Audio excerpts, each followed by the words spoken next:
মানুষ জানে কষ্ট হবে, তাও এখানে আসছে যেন আল্লাহ তাআলার রেজামন্দির জন্য আসছে।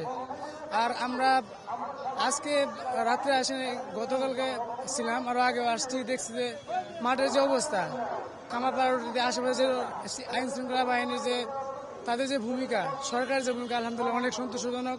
অন্যান্য বছরের তুলনায় অনেক ভালো সুন্দর পরিবেশ এইবার আসছে। আমরা অনুষ্ঠিত সামনে একটা হবে, আমরা আশা করি এর জন্য সুন্দর পরিবেশ যেন হয়। সাইডে এলাকাছি বলতে আমরা পুলিশ প্রশাসন না করছে গাড়ি লাগানোর পর্যন্ত, এই জন্য আমরা টুঙ্গির পাশে গাড়ি লাগানোর জন্য এই কারণে সামানারি আমরা আগে পৌঁছাই দিতেছি।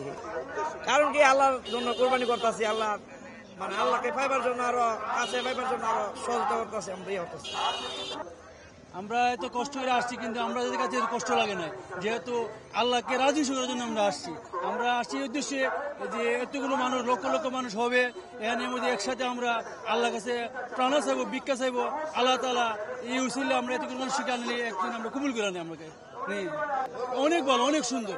অন্য বছর 3 বছর অনেক আমরা আরামদায়ক জায়গা পাইছি, মানে খুব সুন্দর পরিবেশ, রাস্তাঘাট মানুষ খুব কম, জামালা কম, যেহেতু 2 পর্ব করে দিছে মানুষ কমে গেছে, এখানে আমার খুব ভালো লাগছে এবার।